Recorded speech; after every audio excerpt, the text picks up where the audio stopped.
नमस्कार, स्वागत है हमारे यूपी समाचार में। चलिए देखते हैं यूपी के फटाफट ताज़ा खबरों को।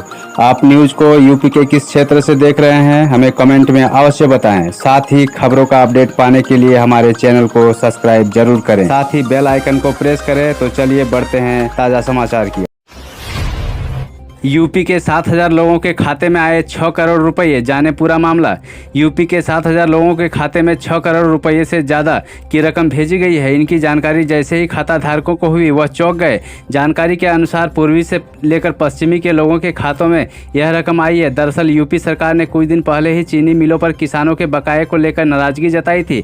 उन्होंने आदेश दिया था कि जल्द से जल्द गन्ना किसानों का भुगतान कर दिया जाए।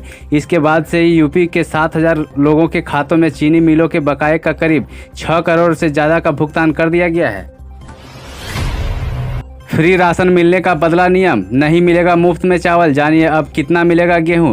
अक्टूबर और नवंबर महीने में प्रधानमंत्री गरीब कल्याण योजना के तहत अंत्योदय कार्ड धारकों को पहले चरण में प्रति यूनिट 5 किलोग्राम फ्री राशन दिया जाएगा। पात्र गृहस्थी कार्ड धारकों को सिर्फ गेहूं मिलेगा। अंबेडकर नगर के जलापूर्ति अधिकारी राकेश कुमार ने बताया कि यदि कोई भी विक्रेता खाद्यान्न का वितरण नहीं करता है तो लाभार्थी इसकी शिकायत डीएसओ व एसडीएम से कर सकते हैं। प्रधानमंत्री गरीब कल्याण अन्न योजना के तहत इस महीने कार्ड धारकों को केवल गेहूं का फ्री वितरण किया जाएगा, चावल नहीं मिलेगा। हालांकि कार्ड धारकों को प्रति यूनिट 5 किलो राशन ही मिलेगा।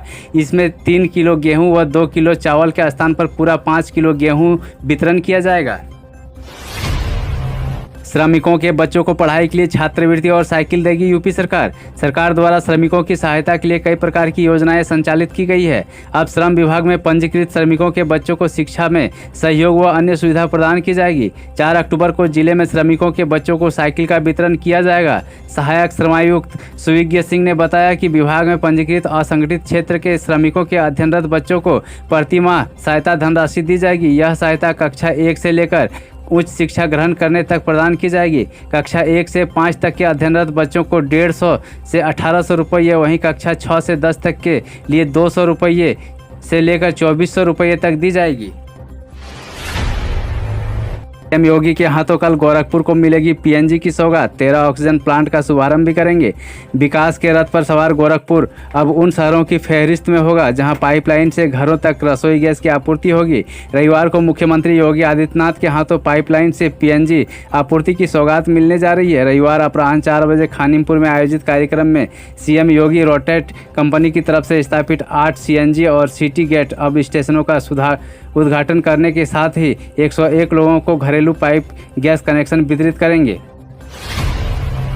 यूपी के 31 जिलों में नहीं मिला कोविड का नया केस। अब तक 59% लोगों को लगा कोरोना का पहला टीका। यूपी में 18 साल से अधिक उम्र की 59% आबादी ने कोरोना की पहली खुराक ले ली है। सूबे के अपर मुख्य सचिव सूचना नवनीत सहगल ने शनिवार को बताया कि कोविड टीकाकरण के लिए पात्र प्रदेश के 59% लोग इसकी पहली डोज ले ली है। अब तक 8 करोड़ 74 लाख लोगों को टीके की पहली डोज लगाई जा चुकी है। इसी प्रकार 2 करोड़ 14 लाख लोगों को टीके की दोनों खुराक मिल चुकी है। उन्होंने कहा कि प्रदेश में कुल कोविड वैक्सीनेशन 10 करोड़ 88 लाख से अधिक हो चुका है। गोरखपुर 127 साल का रिकॉर्ड टूटा। 24 घंटे में 193 मिलीमीटर बारिश से पानी पानी हुआ शहर। पूर्वी उत्तर प्रदेश में शनिवार को बारिश का 127 साल का रिकॉर्ड टूट गया है। पिछले 24 घंटे में अकेले गोरखपुर में 193 मिलीमीटर बारिश दर्ज की गई है। इतनी भारी बारिश के चलते गोरखपुर शहर के तमाम हिस्सों में पानी भर गया है। जगह जगह जल जमाव से आम जनजीवन बुरी तरह से प्रभावित किया है। मौसम वैज्ञानिकों ने बारिश के इस सिलसिले के अगले रविवार तक जारी रहने की आशंका जताई है। पिछले 30 घंटे से लगातार हो रही बारिश के चलते जिले के लोगों का हाल बेहाल हुआ। मौसम विभाग के अनुसार इससे पहले 2 अक्टूबर 1894 को 218.7 मिलीमीटर बारिश दर्ज की गई थी। यूपी मुख्यमंत्री योगी का निर्देश, 2 बहनें साथ पढ़ रही हो तो एक की फीस माफ करें निजी स्कूल। मुख्यमंत्री योगी आदित्यनाथ ने कहा है कि बालिकाओं की शिक्षा पर विशेष ध्यान देने की जरूरत है।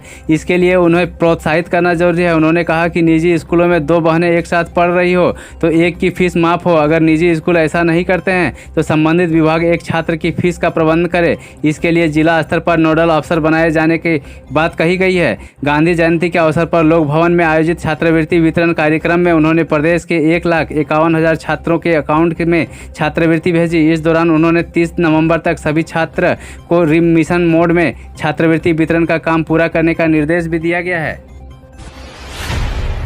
वाराणसी एयरपोर्ट को नया लुक देने की तैयारी, यात्रियों को बाहर आते शिव के डमरू त्रिशूल के होंगे दर्शन।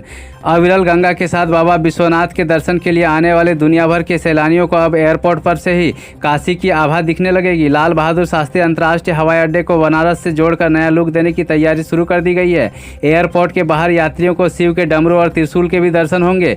हवाई अड्डा परिसर में काशी की महान विभूतियों के फोटो के साथ उनकी जानकारी भी दर्ज होगी। फिलहाल 15 नवंबर को प्रस्तावित इंटरनेशनल फूड फेस्टिवल से पहले तक एयरपोर्ट की सूरत बदलने की योजना है। इसके साथ ही एरोबीच को खास काशी विश्वनाथ मंदिर और गंगा घाट की खूबसूरत झलक के साथ सजाया जा रहा है। यूपी बोर्ड 2021 जल्द शुरू होगा 78,000 छात्रों का मूल्यांकन कार्य, प्रायोगिक परीक्षा का भी शेड्यूल जारी। उत्तर प्रदेश माध्यमिक शिक्षा परिषद द्वारा अंक सुधार परीक्षा आयोजित की जा रही है। हाई स्कूल व इंटरमीडिएट की अंक सुधार परीक्षा क्रमशः 4 व 6 अक्टूबर को समाप्त हो जाएगी। इसके बाद बोर्ड द्वारा मूल्यांकन की तैयारी शुरू कर दी जाएगी। अंक सुधार परीक्षा के लिए 78,000 से भी ज़्यादा अभ्यर्थियों ने आवेदन आधिकारिक सूचना के मुताबिक किया है। परीक्षा की उत्तर पुस्तिकाओं का मूल्यांकन 9 से 12 अक्टूबर तक 15 केंद्रों पर किया जाएगा, जिससे बोर्ड के लिए अपने 5 क्षेत्रीय कार्यालय वाले जिले मेरठ, प्रयागराज, बरेली, वाराणसी और गोरखपुर में 3-3 केंद्र बनाने के निर्देश दिए हैं। यूपी में होने वाली होमगार्ड भर्ती में ऐसे अभ्यर्थियों को मिलेगी वरीयता। उत्तर प्रदेश में होमगार्ड सिपाही भर्ती का लोग लंबे समय से इंतजार कर रहे हैं। विभिन्न मीडिया रिपोर्ट में भी जल्द ही यूपी में 30,000 के करीब यूपी होमगार्ड सिपाही पदों पर भर्ती आयोजित होने की खबरें सामने आ रही है। ऐसे में इस भर्ती का इंतजार कर रहे अभ्यर्थियों को आज इस आर्टिकल में बताए जाने वाले वरीयता नियमों को ध्यान से समझना चाहिए, ताकि आवेदन प्रक्रिया की शुरुआत होने से पहले आरक्षण, वरीयता, छूट मिलने वाले सभी मानकों को अभ्यर्थी जान लें और भर्ती में मिलने वाली वरीयता और छूट का फायदा उठा सके।